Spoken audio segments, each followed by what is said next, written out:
Toujours fidèle à ces grands rendez-vous, mesdames, messieurs, bienvenue dans Ça fait débat. Oui, cette émission d'actualité politique. Nous revenons également sur l'insécurité qui bat son plein à l'est de la République démocratique du Congo. On parle actuellement de la guerre d'agression nous imposée par le Rwanda via le M23 et avec la coalition avec l'AFC actuellement. On parle justement de l'incursion à Goma. Oui, les rebelles ont fait éruption à Goma et alors comment se réunir autour du chef de l'État aussi pour soutenir les FRDC, d'ailleurs le chef de l'État qui s'est prononcé quant à ce. Il appelle à la mobilisation en évoquant justement une riposte vigoureuse. Comment cela devra-t-il se faire sur terrain? Avec quelle stratégie communicationnelle, quelle stratégie politique? On va évoquer tout cela ici sur ce plateau avec des invités. Pas les moindres, nous avons Henri Mutombo qui nous fait le plaisir de revenir sur ce plateau, écrivain, chercheur en fiscalité et géostratégie politique. Bonjour et bienvenue à vous. Bonjour Madame Boutella, merci de l'invitation et bonjour également à tous les compatriotes qui sont avec moi sur le plateau de télévision. Donc cette opportunité qui nous est offerte est la meilleure pour que nous puissions parler de notre pays et également permettre à notre peuple de relayer ou si vous voulez d'ingurgiter le message du chef de l'État, de sorte que ce message devienne le leur pour pouvoir défendre l'intégrité territoriale de la RDC. Nous avons également M. Henri Kiedibassi, cadre de la FDC. Bonjour et bienvenue à vous. Bonjour madame. Nous sommes là pour parler de la République afin d'accompagner les discours du président de la République par rapport à son appel face à la population congolaise de rejoindre les forces armées de la République, d'accompagner ces forces armées qui sont au front d'une manière matérielle, spirituelle et financière. En tout cas, le débat d'aujourd'hui sera un débat nationaliste parce que l'intérêt de la nation en dépend et nous sommes là pour apporter notre pierre à l'édifice. Nous avons également M. Sénat Konga qui est porte-parole de Singhi Pouloulou, qui est acteur politique également. Bonjour et bienvenue à vous. Merci beaucoup madame pour l'invitation. Et nous sommes ici, la Ligue des serviteurs, parti cher l'honorable Singhi Pouloulou, non pas pour répondre à l'appel du président de la République, non. Nous n'avons pas soutenu le président de la République, plutôt nous n'allons pas soutenir le président de la République parce qu'il a fait un communiqué à l'appel à la mobilisation. Mais nous sommes toujours là avec lui. Nous n'avons pas entendu que le chef de l'État prononce ce discours pour qu'à notre tour, que l'on puisse aussi relayer ce message-là. Non. La Ligue des serviteurs a toujours été avec le président de la République, a toujours soutenu le président de la République avec ce communiqué ou pas. Nous sommes derrière le chef de l'État en tant que commandant suprême des forces armées de la République et nous soutenons aussi nos FRDC par rapport au combat qu'ils sont en train de mener, un combat loyal et un combat qui est bénéfique pour non seulement le Congo, mais aussi la stabilité dans la sous-région. Et donc nous sommes là, nous sommes ici, non pas pour répondre à l'appel du chef de l'État, mais pour réitérer notre soutien indéfectible qui a toujours été depuis que le chef de l'État est président de la République. Et donc c'est ça la réponse que je pourrais donner d'emblée à cette question. Et donc je crois que c'est cela. On va développer cela tout au long de cette émission. Nous aurons également ici sur ce plateau, M. Trésor Kalala, qui est secrétaire national en charge de la communication du regroupement AADC de l'Union sacrée. Aujourd'hui, justement, autant d'informations, monsieur Henri Mutombo, on va le dire comme ça, autant d'informations au courant d'une semaine. On se rappellera le vendredi passé carrément, on évoquait la rumeur sur le décès du gouverneur Cyril Moami. Le décès qui a été finalement confirmé quelques heures après. On est parti de son décès, on est parti de l'incursion à Goma, on revient sur l'annonce également, l'adresse du chef de l'État, la nomination d'un nouveau gouverneur militaire du Nord Kivu. On parle également aujourd'hui, c'est-à-dire beaucoup d'informations en si peu de temps. Cela résume un peu la situation qui devient complexe à l'est de la République démocratique du Congo. Madame Boutila, ce que nous devons dire ici, c'est à titre de rappel. Parce que les Congolais qui ont déjà plus de 18 ans savent ce à quoi ce pays fait face. Nous faisons face à une guerre d'agression qui dure depuis 30 ans. Et cette guerre, c'est une guerre économique, c'est une guerre de conquête des territoires. Parce qu'il faut rappeler à nos téléspectateurs, à notre peuple, que les frontières, ce sont les hommes qui les fabriquent. Et les frontières sont mouvantes, les frontières ne sont pas stables. Et pour que les frontières ne soient pas mouvantes, pour qu'elles soient véritablement stables, il faut qu'il y ait effectivement une défense qui soit organisée. Et dans un moment comme celui-ci, où vous avez en face quelqu'un qui porte cette guerre d'agression, j'ai cité le président rwandais, qui a l'ivresse des soutiens, d'accord, de ses parrains, parce qu'il faut le rappeler, que le Rwanda est la tête de pont de l'Occident qui nous fait la guerre. Et cette guerre, le Congo fait face à une guerre lui imposée par les puissances occidentales. Le Rwanda n'est que le pantin, qui porte effectivement un plan qui existe depuis bientôt un siècle, celui de balkaniser la RDC. Et donc, aujourd'hui, nous avons constaté que M. Paul Kagame, qui se cachait depuis des années derrière des Congolais pour congoliser son agression, aujourd'hui, il est mis à découvert. C'est lui-même qui est sur le territoire congolais avec son armée. J'ai cité Rwanda, RDF, hein, si j'ai bien prononcé. Et donc, il faut dire que Kagame s'est trompé d'époque. Parce qu'en 1994, il avait affaire à un président malade, Mobutu notamment, qui était malade et vomi par le peuple à l'époque et aussi mis à porte. Donc on voulait le défenestrer par ceux qui l'avaient soutenu, l'Occident notamment. Et après, il a eu affaire à un chef d'État qui avait congolisé cette agression. Et après, il y a eu un autre chef d'État sur qui lui il avait le contrôle. Mais maintenant, il a affaire à un chef d'État qui ne lui doit rien. Félix Antoine Tshisekedi Tshilombo, qui ne lui doit rien. Parce que son pouvoir ne vient pas du Rwanda, et encore moins de ses parents. Et donc, aujourd'hui, nous devons dire qu'au travers du discours du chef de l'État, prononcé le 29 janvier 2025, où il a demandé aux Congolais de se lever, de faire un front commun contre l'agression.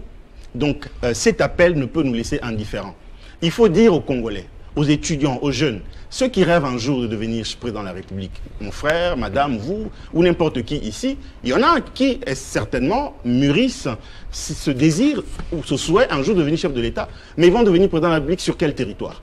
Sur un territoire partitionné, ils deviendront président de la République sur un territoire qui est composé de 2 345 410 km². Et c'est la raison pour laquelle nous devons, nous tous, nous lever, oublier les clivages, oublier nos guerres intestines, les guerres fratricides, parfois que nous nous livrons entre nous, pour pouvoir nous dire il est temps de se lever pour pouvoir bouter hors de nos frontières ceux qui sont entrés ici sans que nous les ayons appelés. J'ai cité l'armée rwandaise, de sorte que l'intégrité territoriale soit retrouvée parce que nous sommes appelés à cela. Vous avez parlé du gouverneur Chirimwami et de tous les autres militaires de l'armée congolaise et les Wazalendo qui ont péri. Nous leur rendons des hommages très prononcés parce qu'ils se sont montrés braves et ils se sont montrés qu'ils pouvaient résister pour ne pas laisser entrer l'ennemi sur le territoire national. Je vais finir pour dire que Goma est partiellement pris. Ça, il faut souligner. Goma n'est pas totalement entre les mains des terroristes du M23. C'est vrai qu'ils contrôlent une bonne partie de la ville de Goma, mais il n'en est pas question de dire ici que Goma est totalement et entièrement sous le contrôle de terroristes du M23. Aujourd'hui, Monsieur Kalimassi, on devrait parler de l'approche communicationnelle. Justement, le discours du chef de l'État, c'est comme donner le ton. Mais au-delà de ce ton donné, il faudrait qu'il y ait des stratégies bien définie sur terrain pour permettre à la population congolaise d'embrasser ce combat, ce combat qui est nationaliste quand même, parce qu'il faudra le dire, c'est pour défendre l'intégralité même du sol et du sous-sol congolais aujourd'hui. Alors, comment matérialiser cela? Parce qu'on a parlé de l'approche communicationnelle. Vous voyez aujourd'hui Kagame qui réagit. Il y a l'Afrique du Sud, par exemple, qui réagit sur les militaires envoyés pour le compte de l'EAC ou encore de la SADC pour le maintien de la paix, alors qu'ils venaient pour le maintien de la paix. Aujourd'hui, ils se retrouvent en situation de guerre. Ça veut dire que même diplomatiquement, les choses doivent être bien définies actuellement. Et cela doit passer par une approche communicationnelle, politique sur terrain pour permettre aux Congolais justement de mieux cerner le problème qui est le leur actuellement. Oui, madame, avant de répondre à votre préoccupation, comme d'autres co-débatteurs, je voulais rendre un vivant hommage au défunt gouverneur Peter Chirimwami, qui est décédé au front pour l'intérêt supérieur de ce pays. Je voudrais également rendre hommage à tous ces militaires qui se battent aujourd'hui au front, à tous ces militaires accidentés, à tous ces militaires morts à Goma, pour défendre la patrie.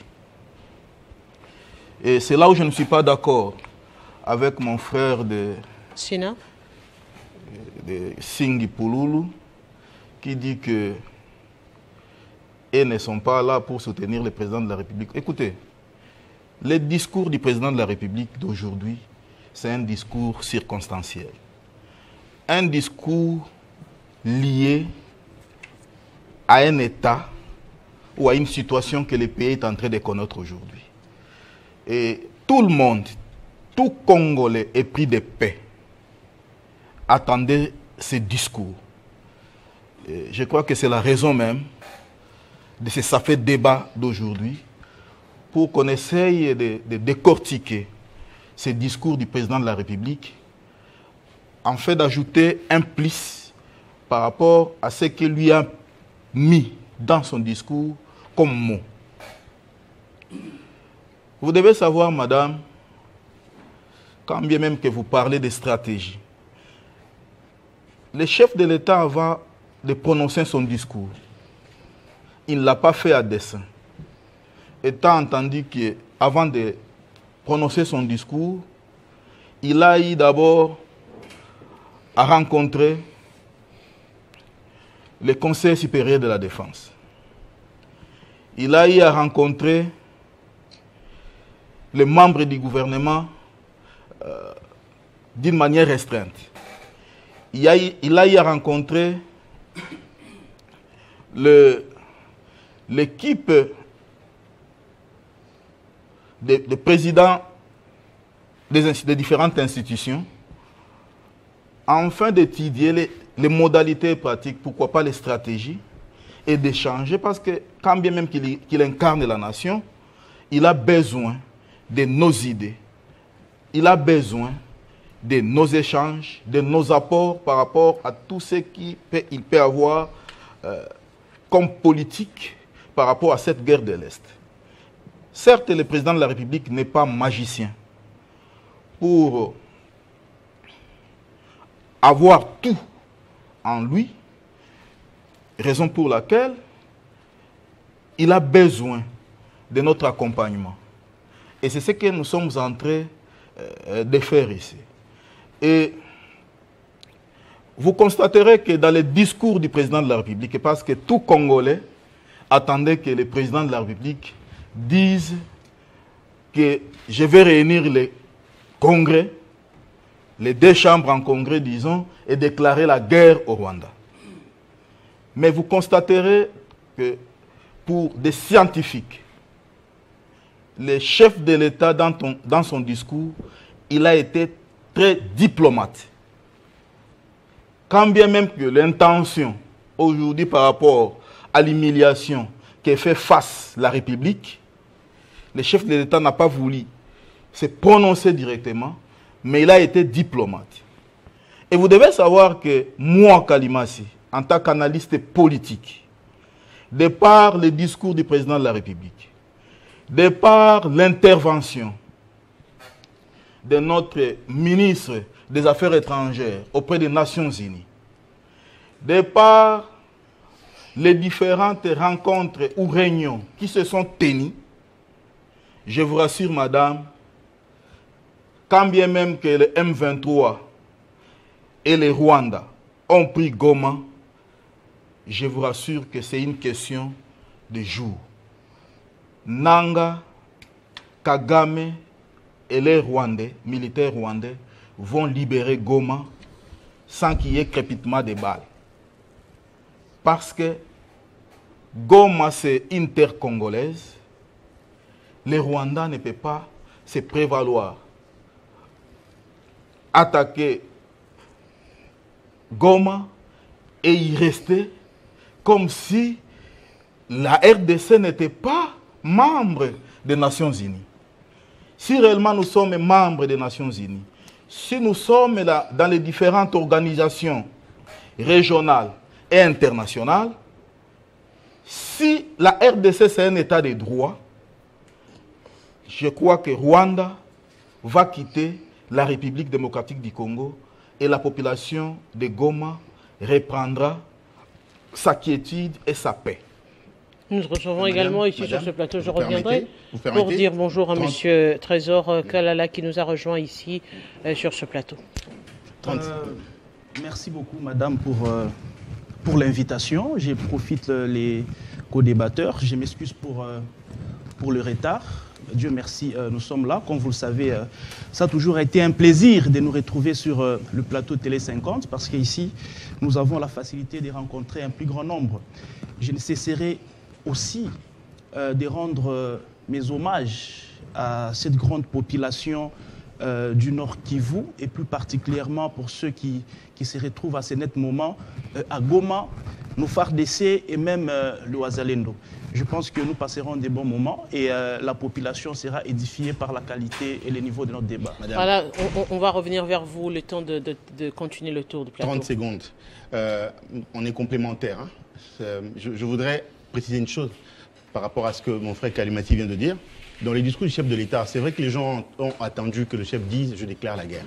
Il n'a pas fait, mais il l'a dit. Quand il dit une riposte vigoureuse et coordonnée est mise en place, hein, ça veut dire que c'est une forme de déclaration de guerre. Il l'a dit sans le dire. D'accord? Mais aussi, il n'a pas renié le fait que la diplomatie doit faire son travail. Et on voit dans son discours cette déclaration subliminale de guerre, dans cette phrase, une riposte vigoureuse.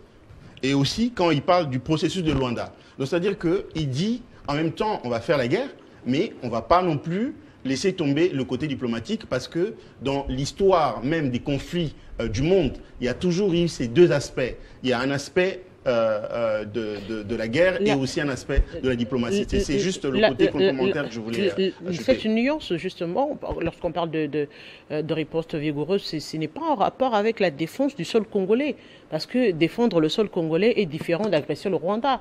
C'est deux contextes assez différents. Donc c'est pourquoi on dit que le chef de l'État n'a pas déclaré la guerre. C'est-à-dire il veut se limiter pour les RDC. On n'a pas intérêt à faire la guerre au Rwanda, mais plutôt défendre le sol congolais. Et vous allez défendre le sol congolais contre qui? Contre un envahisseur. Et alors, donc, le repousser jusqu'au dernier retranchement. Voilà, l'envahisseur qui est sur votre territoire, vous n'allez pas le chasser avec des pierres. On n'est pas dans un combat de David contre Goliath. On est dans un combat de guerre, de guérilla. Donc, il va falloir effectivement que les armes lourdes et légères soient mises à contribution pour qu'effectivement celui qui est venu nous agresser sente qu'il y a une puissance de feu et qui le repousse vers ses limites frontalières. Monsieur Sénat, on revient ici sur l'unité réclamée par le chef de l'État autour des FARDC justement pour permettre à la République République démocratique du Congo, de parler un même langage, le langage de l'intégrité, l'intégralité du sol et du sous-sol congolais aujourd'hui. Comment comprendre cela dans le contexte actuel du pays où c'est vrai qu'on va le dire, il y a plusieurs branches politiques, il y a l'opposition et la majorité. Il faudrait aujourd'hui avoir un discours fédérateur aujourd'hui pour arriver à rassembler toutes les parties autour de la nation. Oui, avant de répondre à la question, je vais essayer de répliquer par rapport à ce que Monsieur Kalimassi vient de dire. Je n'ai pas dit que nous ne soutenons pas le chef de l'État. Non. J'ai dit ceci. Nous, dans la Ligue des serviteurs, nous n'avons pas attendu que le chef de l'État se prononce pour que l'on le soutienne. Pour nous, c'est un rappel. Nous sommes déjà avec le chef de l'État. Nous le soutenons déjà. L'honorable Ntingi Pouloulou, si je peux vous rappeler, le mandat passé, il ne touchait que la moitié de son salaire. Allez vérifier. La moitié de son salaire. Et le reste revenait à l'armée. C'est déjà un soutien au président de la République. Et donc, je vous dis que ce n'est pas que puisque le chef de l'État a fait ce discours que nous venons maintenant le soutenir. Non. Nous sommes des patriotes. C'est un soutien qui date de depuis. Qui date de longtemps. Nous sommes avec le chef de l'État. Nous les soutenons tous les jours. Mais aujourd'hui, justement, parlant de cette unité, le chef de l'État aussi a évoqué la question de la réduction du train, de vie des institutions. Justement. C'est aussi un des aspects qu'il faudrait aujourd'hui mettre en compte parce que c'est vrai, on parle de soutien, oui, soutien au FRDC, mais de quelle manière maintenant? Il faudrait voir la méthodologie sur terrain, c'est-à-dire comment concrétiser les paroles du chef de l'État. C'est ça, c'est ce qui est dangereux, c'est quoi?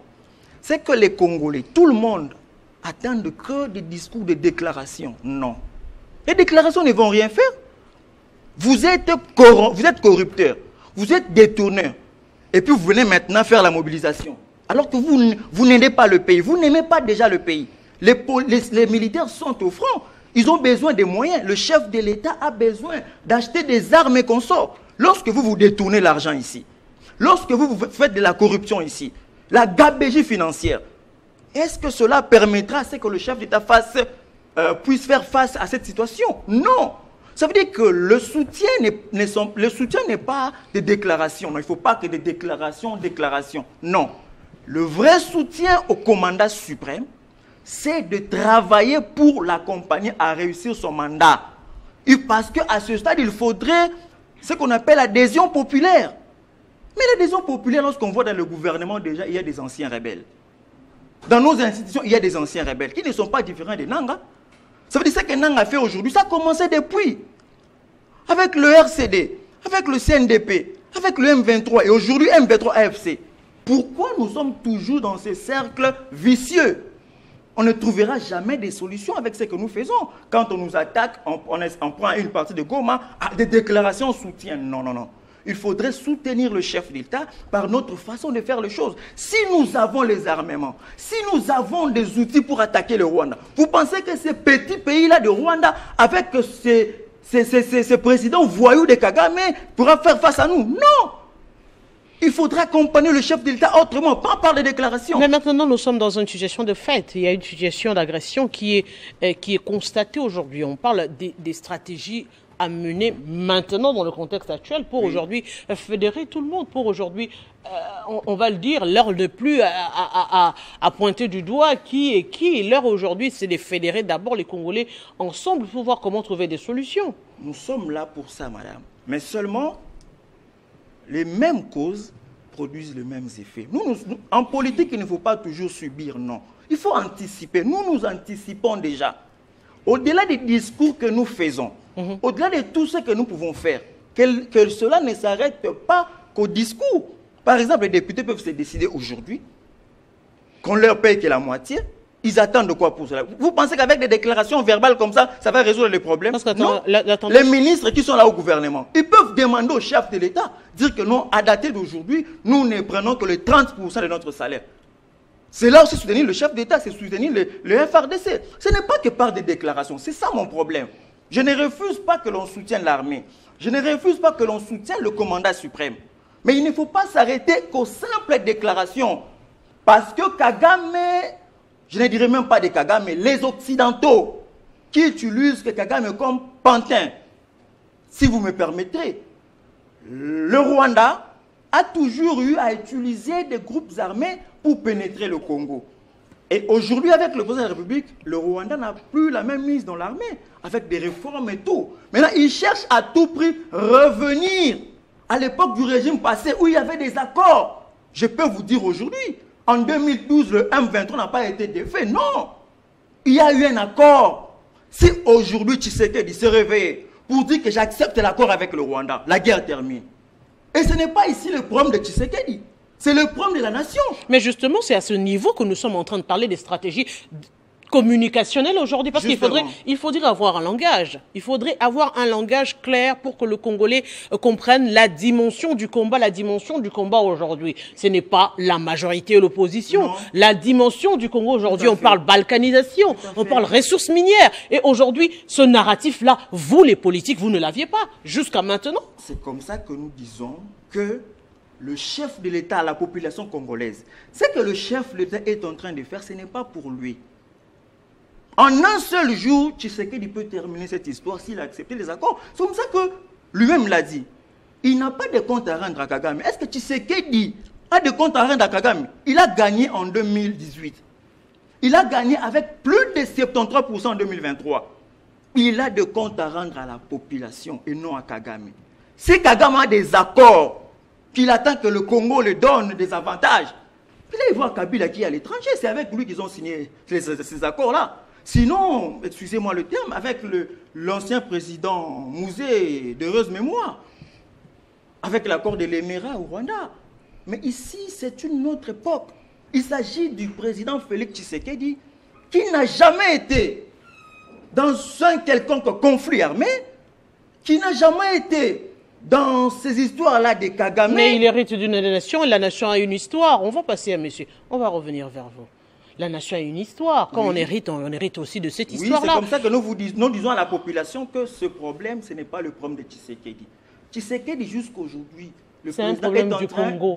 Du Congo. Et le président de la République est en train de se battre pour rétablir la paix à l'est de la République. Monsieur... On n'a besoin ici de parler de l'opposition ou de la majorité, ou de chercher à indexer qui que ce soit. Mais il est temps que le Congolais se réunisse autour du commandant suprême. Et ce qui m'étonne, c'est qu'il y a même des opposants qui soutiennent les FRDC, mais qui ne soutiennent pas son commandant suprême. C'est paradoxal. Monsieur Trésor Kalala, je rappelle que vous êtes secrétaire national en charge de la communication de AADC, membre de l'Union Sacrée. J'insiste encore sur les stratégies. Vous allez me permettre. J'insiste sur les stratégies. Monsieur Sénat a évoqué une question cruciale. Aujourd'hui, on voit les politiques sont dans le, on va le dire, dans le matuvisme. Aujourd'hui, c'est tout le monde qui soutient.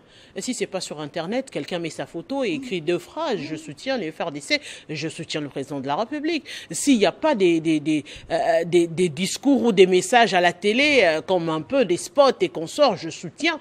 Si ce n'est pas ça. Mais concrètement, ce soutien se manifeste dans quoi exactement ?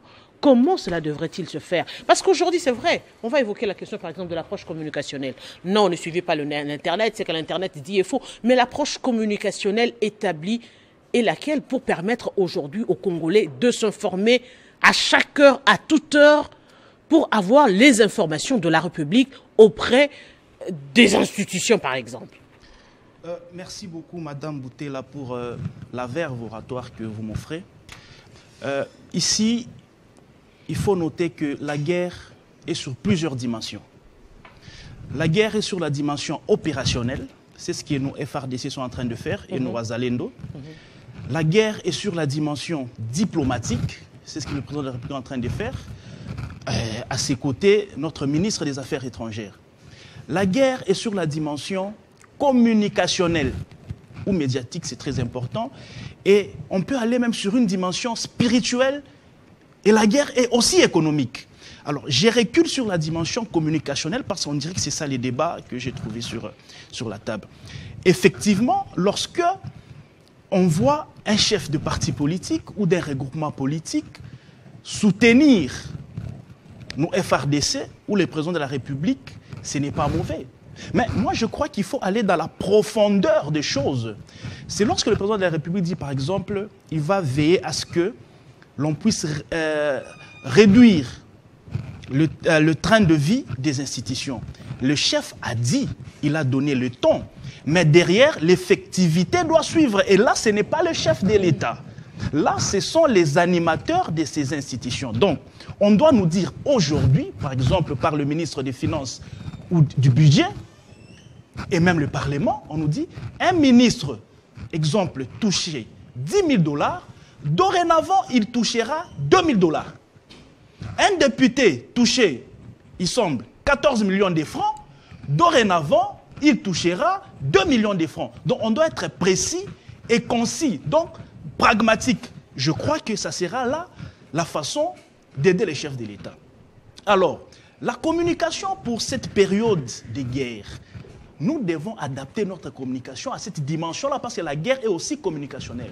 Ça veut dire tout Congolais normal épris du patriotisme doit faire une communication de guerre. Ça veut dire, le serpent est dans la maison. Ce n'est pas le moment de dire, c'est toi qui as ouvert la porte pour que le serpent entre. Non, toi tu étais assis pendant qu'il entrait. Donc ici, nous nous battons, nous tuons les serpents et nos différends, nous devons les régler après. Malheureusement, qu'est-ce que je constate? C'est qu'il y a une catégorie de Congolais de mauvaise qualité qui propage le poison rwandais. Moi, je dis, dans cette période de guerre, c'est lui qui prend une information vraie.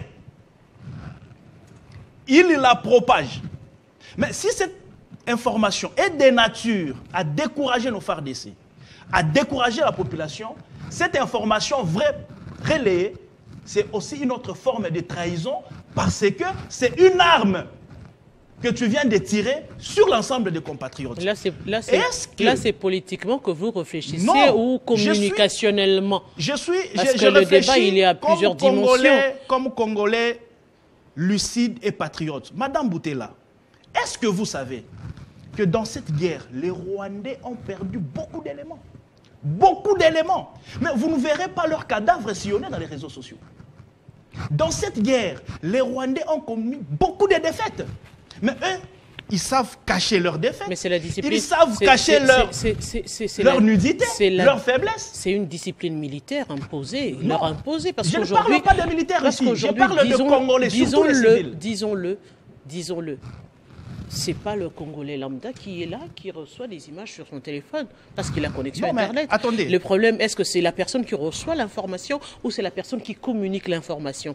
C'est aussi ça. C'est ce qu'on reproche dans les stratégies communicationnelles. C'est vrai qu'aujourd'hui, on a déploré cela. On a déploré, par exemple, des militaires en pleine action, en train de se filmer. Ce sont des stratégies communicationnelles qu'il faudrait aujourd'hui réguler parce qu'il s'agit de la communication de guerre, justement, que vous évoquez aujourd'hui. Une autre communication, ce n'est pas intimider par exemple les médias, c'est aussi chercher à donner à ces médias l'information vraie à temps réel parce qu'on est en quête d'information. À chaque heure aujourd'hui, les informations tombent et pleuvent. Vous ne pouvez pas, par exemple, interdire ou encore dissuader un média en quête d'information de donner à la population parce que c'est vrai, le journaliste, sa mission, c'est aussi donner l'information. C'est pourquoi je parlais de cette approche communicationnelle qu'il faudrait justement réguler pour permettre non seulement aux réseaux sociaux, mais aussi aux médias traditionnels de pouvoir fonctionner normalement et donner l'information que vous, institutions ou politiques, vous voulez vous avez pris déjà 2 minutes dans mon temps. Parce qu'il s'agit de l'approche communicationnelle, parce que là, je suis dans mon domaine. Donc écoutez, je dis ceci. Je prends un exemple concret. Oui. Nous voyons ces voyous de Willingoma filmer les trafiquants d'or et de coltan. Et il les fait passer pour des mercenaires congolais. Il publie sur les réseaux. Et moi, Congolais, je prends cette information, je propage. Et j'ai fait même des commentaires allant dans le sens que le Congolais puisse croire que cette information-là est vraie alors qu'elle est fausse. Cette façon de communiquer, vous ne verrez pas ça au sein de la population rwandaise. Eux, ils savent cacher leur nudité, leur faiblesse, leur défaite. Mais le Congolais est spécialiste à partager les mauvaises informations en gardant les bonnes. le moment actuel, au moment où nous sommes en train de parler, Goma n'est pas totalement pris par nos ennemis.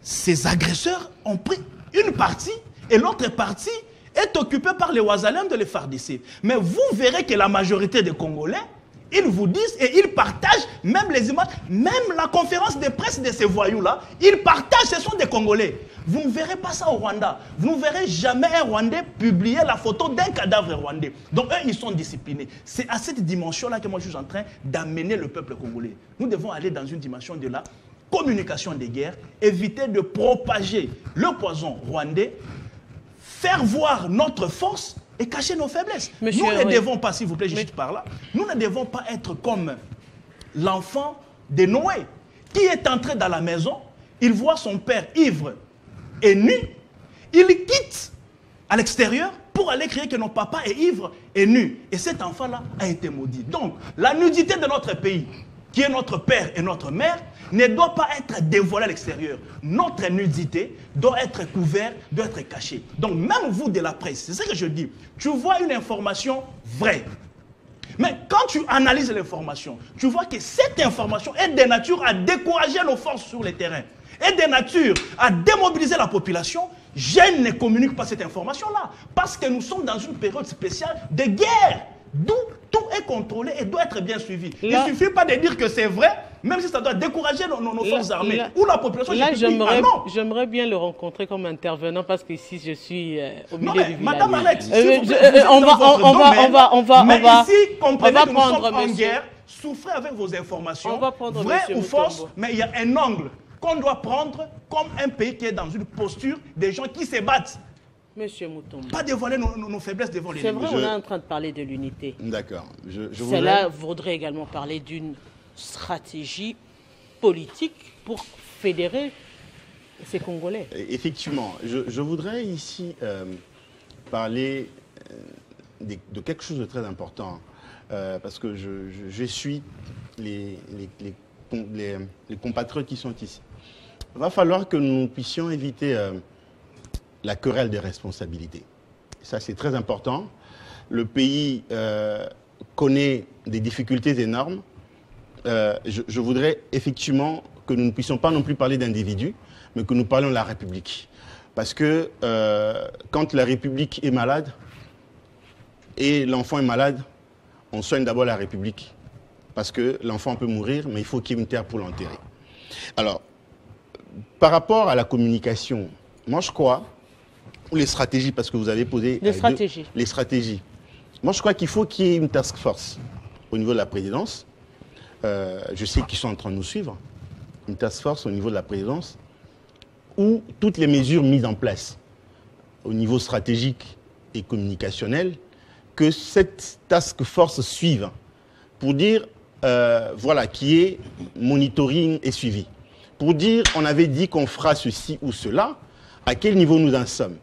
Le président de la République a parlé de la réduction de train de vie des institutions. C'est pour effectivement capter beaucoup plus de ressources financières, de telle enseigne que celles-ci soient mises à disposition de l'armée, de nos forces de défense, pour qu'ils aient suffisamment de moyens pour faire cette guerre. Donc c'est pour rencontrer un tout petit peu ce que vient de dire mon frère. Alors, il faut aussi se dire une chose. Il a parlé de Noé, on va rester dans la Bible. Ce que les Congolais doivent savoir, que cette affaire, ce n'est pas l'affaire de Tshisekedi, c'est l'affaire des Congolais. Est-ce que nous voudrions vivre un peu ce que l'Israël a vécu, où les Romains trônaient en Israël, et c'est eux qui domptaient le peuple d'Israël, qui percevaient les impôts, et c'est eux qui avaient le droit à la vie ou à la mort sur les Israélites. Nous avons vécu cela ici, après le départ de Mobutu. Est-ce que nous souhaiterions que cela se reproduise? Je ne pense pas. Au début de cette émission, j'ai posé la question pour dire, parmi nous ou encore les étudiants, les élèves, il y en a qui aspireraient certainement à devenir chef de l'État dans ce pays. Mais ils deviendraient chef de l'État sur quel pays? Un pays partitionné? Non. Notre pays doit rester 2 345 410 km². Ça veut dire quoi? Ça veut dire qu'aujourd'hui, les chefs des partis politiques dans les états-majors politiques, après que le président de la République a parlé, il est temps maintenant que ces chefs des regroupements politiques, des partis politiques, un peu comme à l'époque de la campagne électorale, se lèvent, au besoin aillent à leur base pour mobiliser toute la République. Pourquoi? Parce qu'une rébellion ou un terrorisme qui n'a pas l'appui populaire, l'adhésion populaire ne peut réussir. Kabila, Laurent, avait réussi parce qu'il y avait une adhésion populaire. Parce que les Congolais, les Zaïrois à l'époque, en avaient marre, on était fatigués de Mobutu, et ils avaient fait une promenade de santé de Fizi jusqu'à Kinshasa. Pourquoi? Parce que l'UDPS avait fait un travail avec le feu président Etienne Tshisekedi de, effectivement, désigner le pouvoir de Mobutu. C'est ce que ces chefs des partis politiques doivent faire, aller relayer ce message du chef de l'État, aller, effectivement, mobiliser toutes ces énergies. Et depuis 2-3 jours, je suis en train de me demander où se trouve le ministre de la Jeunesse. Je ne sais pas. Je continue à me poser la question. Vous allez me dire, est-ce que c'est une femme ou un homme? Parce qu'on ne le connaît pas, on ne la connaît pas, on ne sait pas ce qu'elle fait ou il fait. En ce moment, si celui ou celle qui a la responsabilité de la jeunesse, rappelez-vous que le Congo est constitué à plus de 65% des jeunes.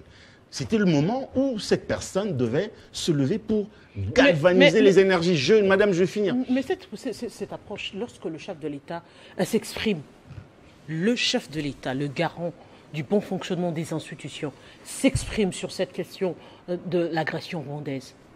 Vous voulez encore que le ministre de la Défense s'exprime?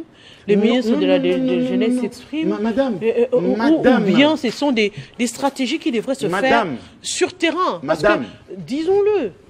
Madame, le rôle, moi je n'ai pas parlé du ministre de la Défense, hein. Je dis pas que vous avez un esprit mal tourné, je vois un peu où vous voulez en venir, mais je parle de celui ou de celle qui s'occupe de la jeunesse.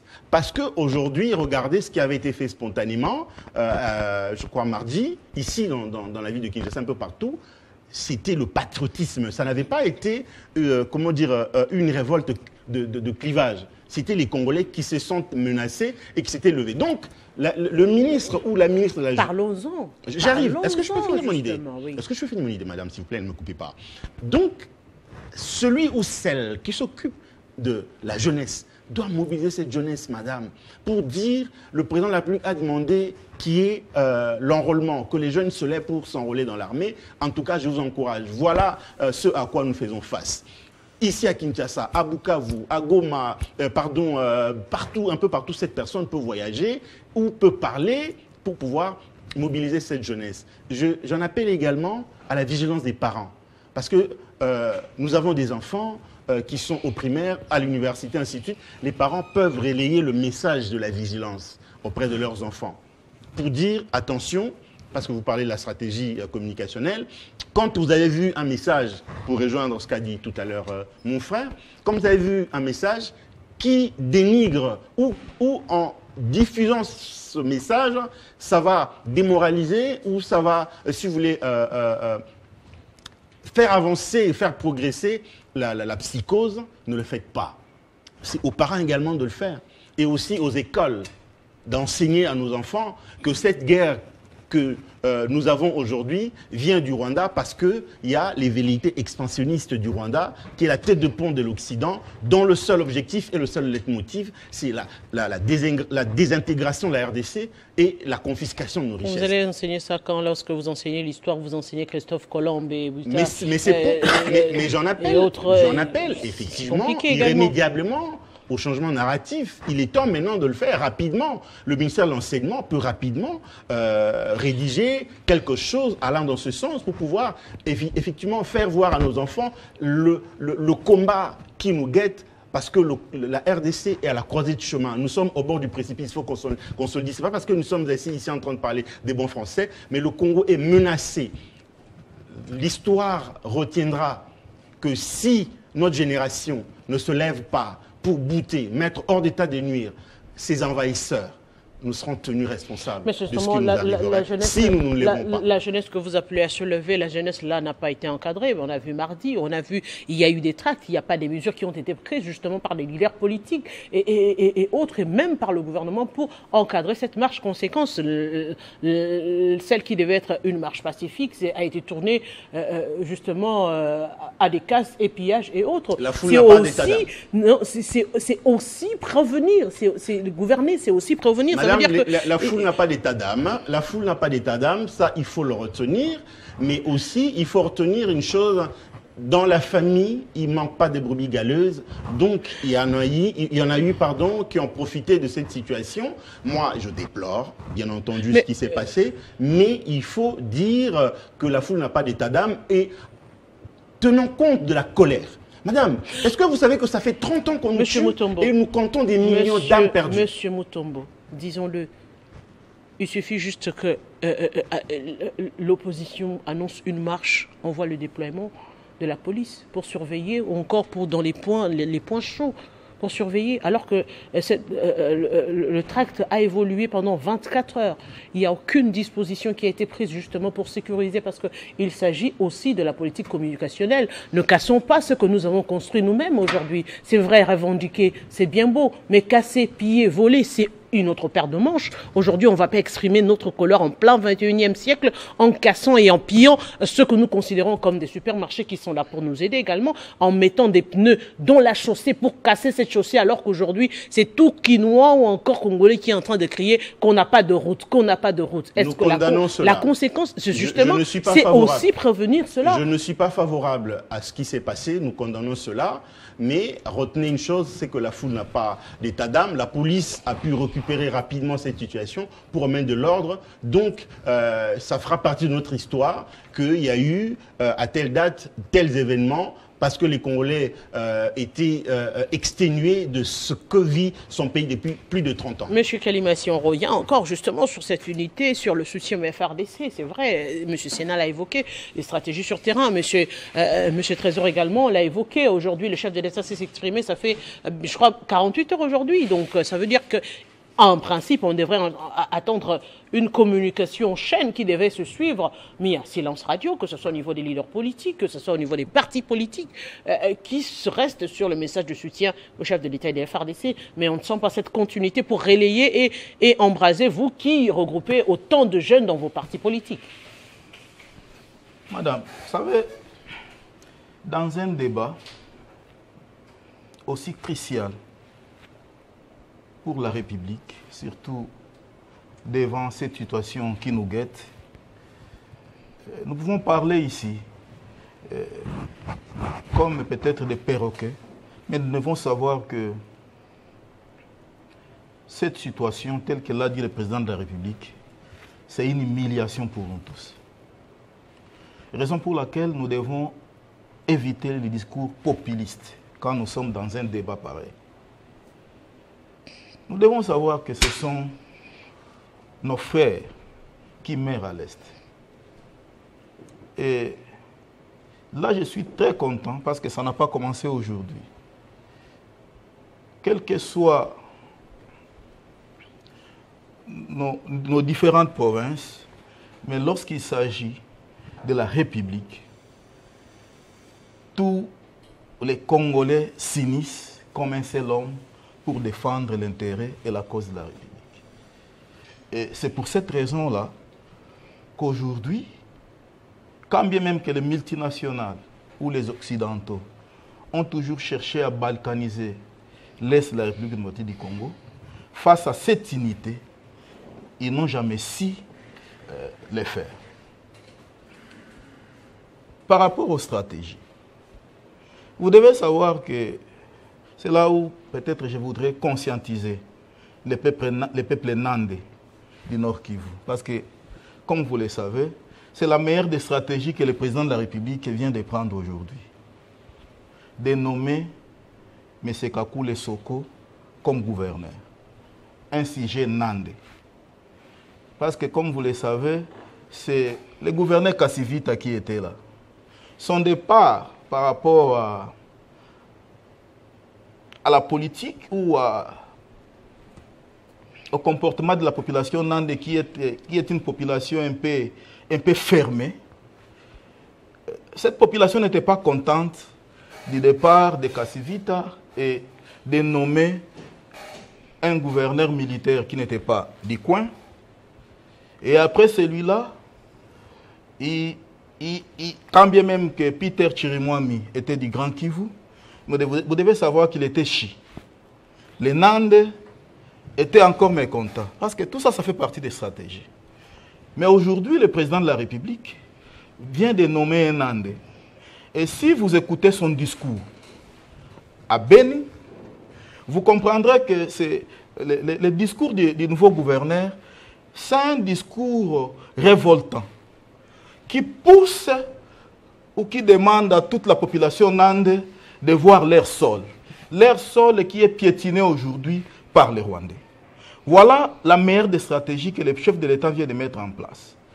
Et à cette occasion, je demanderai à cette population du Nord Kivu de savoir que le président de la République, quand bien même qu'il est le garant de la nation, mais la terre et les richesses du Nord Kivu sont vos richesses qui sont en train d'être torpillées par les Rwandais. Maintenant que le président de la République a nommé un gouverneur, fils maison, vous tous, vous devez vous unir autour de lui. Et cette mobilisation prônée par le président de la République pour entrer dans l'armée doit commencer par vous, la population du Nord Kivu. Derrière le gouverneur Soko, en fait de bouter dehors ces Rwandais qui cherchent, qui ont fait couler beaucoup de sang, qui ont pillé les richesses des sous-sols de votre province, qui est aussi notre province. Parce que sans le Nord Kivu, la RDC ne sera pas Congo. Et sans cette province-là, le Congo ne sera pas ce que nous attendons aujourd'hui. C'est parmi les stratégies, madame. La deuxième des stratégies que les chefs de l'État devraient mettre en place, c'est des responsabilités. Parce que vous savez, quand bien même qu'on parle ici de la diminution des trains de vie de la population, vous devez savoir que les institutions, nous sommes dans un pays organisé. L'armée a tout un budget de plus de 1,2 milliard. Mais l'important, c'est de savoir que fait cet argent, que fait ce budget-là par rapport à la défense nationale. Est-ce que réellement, Monsieur Kalimassi, quand bien même que en lieu et place, par exemple, d'organiser un culte d'action des grâces où les fonds de la population seront reversés aux militaires, pourquoi ne pas prendre cette responsabilité, comme le chef de l'État l'a dit, en tant que membre des institutions, de réduire carrément le train de vie, c'est-à-dire c'est un sacrifice de plus pour le bien-être de la population congolaise, mais également de nos FRDC. Je n'en disconviens pas, madame. Mais nous devons savoir qu'il ne faudrait pas attendre la guerre ou attendre que Goma tombe pour qu'on parle de la diminution des traits de vie de l'institution. Cela a été évoqué depuis. Écoutez, madame. La population a réclamé cette réduction des trains de vie depuis. Tout ça, ce sont des discours populistes. L'important ici, c'est de bien savoir canaliser ce qui est dit à la défense. Madame, vous avez accordé plus de 10 minutes aux autres. Laissez-moi parler et vider mes idées. C'est moi qui gère le temps, nous sommes 17 bien heures. sûr, mais je dois terminer. Laissez-moi, accordez-moi une minute, madame, oui, pour terminer avec les stratégies. La deuxième des stratégies que le chef de l'État devrait mettre en place, ou notre armée, c'est là où je ne suis pas d'accord avec notre ministre de la Défense. Le ministre de la Défense doit savoir que le chef de l'État, c'est lui, le vrai ministre de la Défense, étant commandant suprême des forces armées. Il ne faudrait pas qu'il y ait des contradictions entre les discours tenus par le président de la République et les discours tenus par son ministre de la Défense. Le ministre de la Défense ne pouvait plus tenir un discours alors que le chef de l'État avait déjà tenu un discours. Ce que le ministre de la Défense devrait faire, c'est faire suivre les discours du président de la République au travers des stratégies qui ne devraient pas être dévoilées au sein de la défense et des forces armées. Et qu'à cela ne tienne, par rapport aux stratégies, vous constaterez que, même si, parce qu'on parle ici aussi sur le plan communicationnel, nous sommes dans quelle armée, madame? Où nos militaires se retrouvent avec des téléphones au front. Moi, je crois que ça, c'est la meilleure des stratégies qui peut pousser ces militaires de combattre. Quand bien même que la population est dans les réseaux sociaux en train de parler ça et là, notre défense, les chefs d'état-major des forces terrestres, ce qu'ils doivent faire, c'est de retirer les téléphones, parce que l'unique moyen de communication pour l'armée, ce sont des radios Motorola. Pas de téléphones au front. C'est la meilleure des stratégies, parce que ce sont ces téléphones-là. Lorsqu'un militaire a un téléphone au front, il voit tout ce qui se passe dans les réseaux sociaux, il se décourage au front. Il recule. On doit, ipso facto, retirer tous les téléphones. Lorsque les militaires quittent Kinshasa et qu'ils se retrouvent dans les champs opérationnels, tous les téléphones doivent être retirés et laisser l'unique moyen de communication. En principe, tout est coordonné. Ça veut dire qu'il y a des temps, des zones tampons où on leur permet de communiquer avec les familles et c'est bien coordonné, c'est bien suivi. Quand un militaire est au fond, madame, il prête un serment de mourir Tokowapona Ekolo. C'est-à-dire qu'il n'a pas besoin de communication tant qu'il n'aura pas libéré et gagné la guerre. Il ne peut qu'avoir les moyens de communication après que la guerre ait pris fin par rapport aux objectifs assignés par les militaires au front. Donc, il faut retirer les téléphones aux militaires au front et leur laisser l'unique moyen de communication qui est la radio ou les Motorola. Monsieur Sénat, justement, on va conclure également avec ce tour de table en ce qui concerne les stratégies que vous avez évoquées, mais aussi l'unité autour de stratégies politiques, parce qu'il faudra le dire, c'est vrai, on est en train de parler de la nation, mais l'aspect politique joue également un rôle important. Oui, madame. La guerre est aussi communicationnelle, comme vous venez de le dire. Il faut une communication pertinente qui mobilise la population.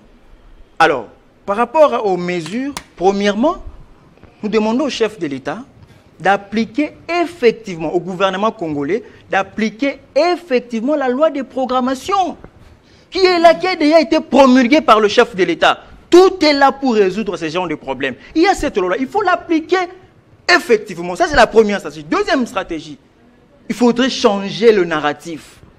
On ne peut pas continuer à parler que de la guerre à l'est de la République. Non!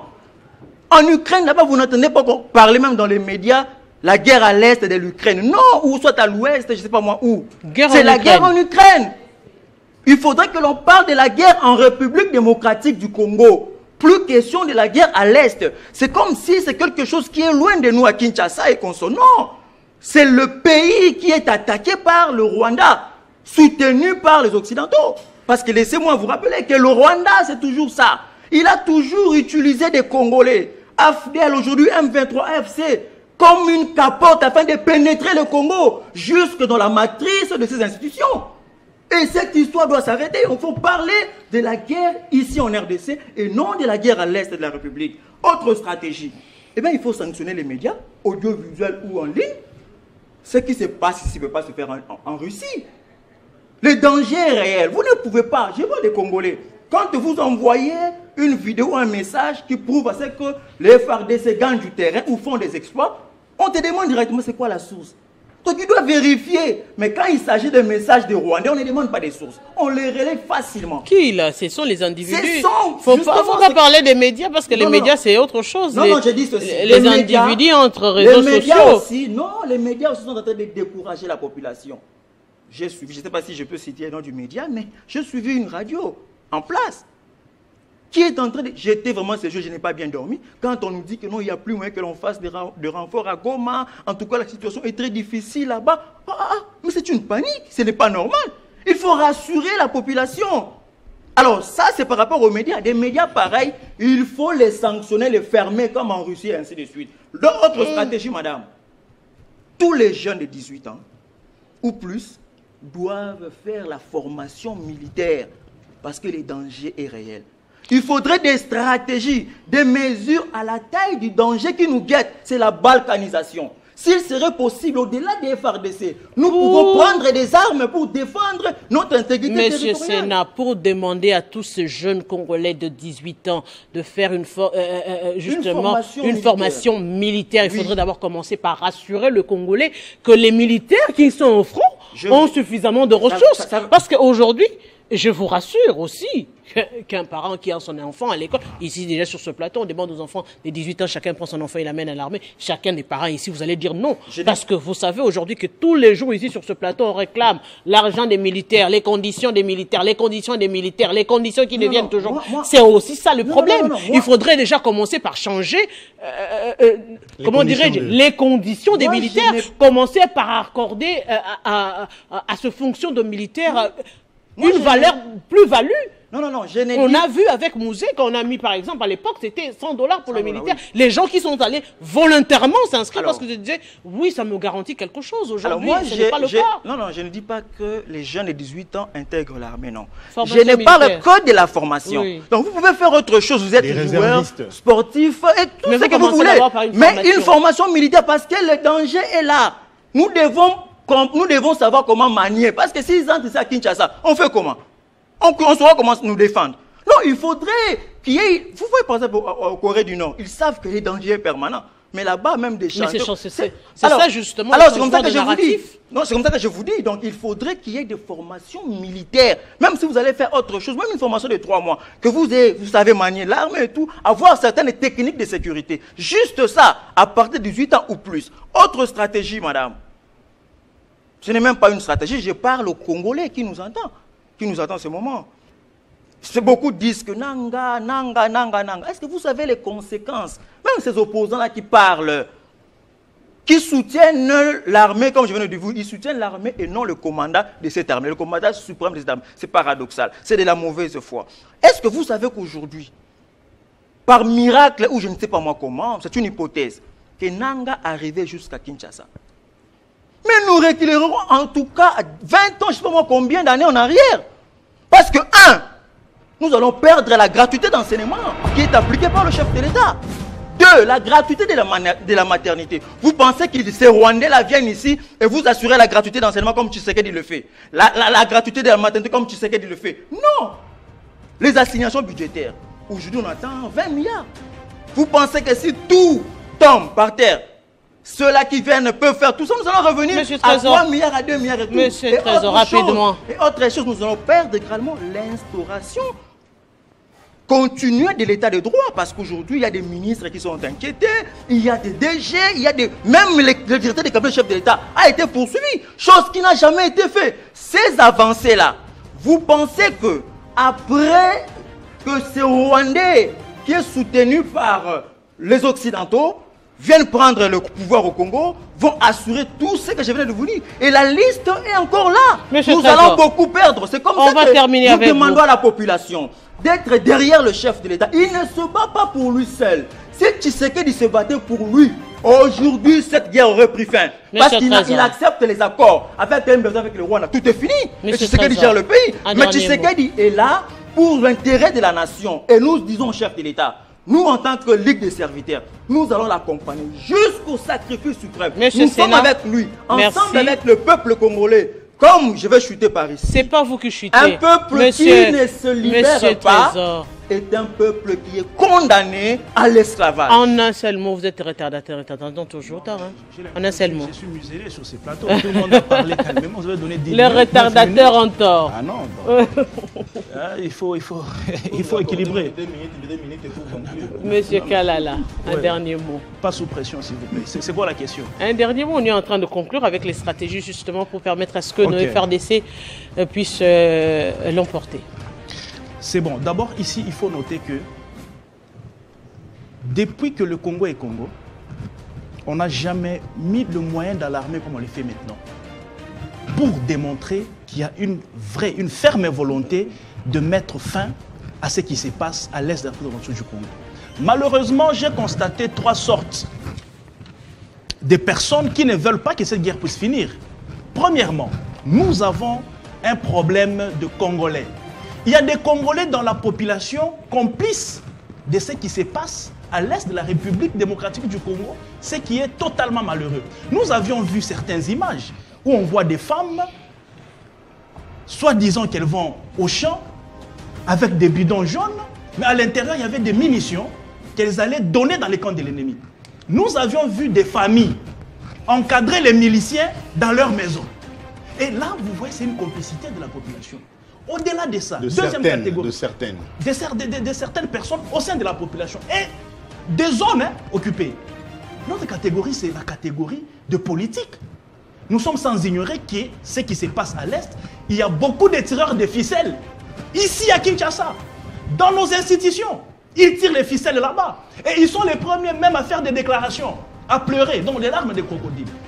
Au-delà de ça, la troisième catégorie des personnes, ce sont des soldats. Il y a des soldats qui sont complices et traîtres dans ce qui se passe, des soldats qui fuient à la guerre, qui vendent les positions, qui font des replis stratégiques mensongers.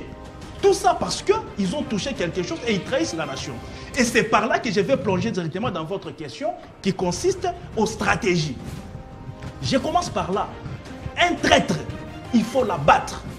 Un général, un colonel, un major qui trahit la nation au front, qui vend les positions, qui demande aux troupes de reculer pour rien, c'est quelqu'un qu'il faut abattre. Ça va décourager tous ceux-là qui auront l'intention de les faire et nous allons avancer. Une autre stratégie, je rejoins l'argumentaire de mon frère, mais moi j'apporte une nouvelle dose. C'est que avant d'entrer à l'université, une fois que tu as ton bac, la première année de l'université, c'est d'abord une formation militaire. Obligatoire. Et après, tu peux continuer l'université et là, c'est pour voir dans une longue portée, parce que le Rwandais, les tous et les autres ont commencé à préparer cette histoire bien longtemps. Donc nous devons aussi voir loin, question de prévenir les générations futures. Une autre stratégie, nous devons enseigner à nos enfants l'histoire du Congo et du Rwanda. C'est très important. Nous devons dire à nos enfants que ton ennemi, ici on ne doit pas se voiler la face, c'est les Rwandais. Le Rwandais n'est pas frère du Congolais. Ah non, qu'on ne nous dise pas ici, j'écoute ces discours-là. Moi, je n'apprécie pas ça. On vous dit, non, nous, les Congolais, nous n'avons pas de problème avec les Rwandais, mais nous avons des problèmes avec le régime Kagame. Non! Nous avons des problèmes avec le peuple rwandais.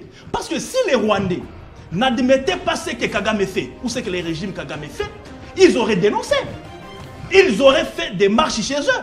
Ils devaient faire des déclarations qui ne sont pas d'accord avec nous. Mais le fait qu'ils sont calmes, ils ne réagissent pas, c'est que c'est un silence coupable, ils sont d'accord avec leurs dirigeants. Donc, il faut enseigner à nos enfants que Goma, Bukavu, donc disons, Sud Kivu, Nord Kivu, c'est la République démocratique du Congo. Il faut aller plus loin. Il faut leur dire qu'avant qu'on trace les frontières, les Rwandais faisaient partie de nos provinces ici à la République du Congo. Donc il faut leur enseigner que dans l'avenir, vous, nos enfants, il faudrait récupérer les montagnes du Rwanda là. C'est chez vous. C'est ça les stratégies qui vont nous permettre à gagner la guerre maintenant et même dans l'avenir. Maintenant, pour finir définitivement, parce que toutes nos pensées sont rivées. Là, nous sommes justement arrivés vraiment à la fin. Voilà. C'est vous qui avez commencé, donc c'est lui, monsieur Trésor, qui termine. Je vous dis, vers Goma. Grand merci. Il est grand temps. Ici, je vais stimuler le président de la République, le ministre de la Défense et tous ceux-là qui vont avec. Il est temps d'apporter un soutien militaire au niveau de Goma. Et il y a plusieurs moyens d'apporter les renforts. On peut attaquer Goma. Je vous dis grand merci. Monsieur Trésor Kalala, s'il vous plaît, par la Tanzanie qui est notre allié, nous pouvons attaquer Goma. Nous-mêmes chez nous, à travers Ruzizi dans les Sud Kivu, nous pouvons attaquer Goma à travers le Burundi. Donc, il faut faire la guerre directement. Ils sont chez nous. Nous devons aussi entrer chez eux grand merci. Pour les intimider et aussi, même pas les intimider, leur dire une bonne fois pour toutes qu'ils ne devront plus venir chez nous à la République du Congo. En charge de la communication de ADC, Union Sacrée. Grand merci également à vous, monsieur Henri Mutombo, écrivain, chercheur en fiscalité et géostratégie politique, monsieur Henri Kalimassi, cadre de la FDC, mais également monsieur Sena Konga, qui est de la Ligue des serviteurs, parti cher à monsieur Tsingim Pouloulou, porte-parole justement de monsieur Tsingim Pouloulou. Je vous dis grand merci à vous. Je rappelle que nous n'avons que ce pays, la République démocratique du Congo, et nous avons intérêt tous à le protéger. Oui, ne détruisons pas ce que nous avons construit nous-mêmes. La République démocratique du Congo est et reste notre nation. aux politiques, il est temps de mettre de côté vos divergences pour permettre à la République démocratique du Congo de l'emporter. Et puis après, vous verrez justement vos guéguerres, opposition, majorité, centriste et autres, aider le Congo à retrouver sa paix et surtout de cœur avec la population de Goma, de Bukavu, bref, de l'Est de la République démocratique du Congo. C'était Ça fait débat. On se retrouve très prochainement avec le même plaisir.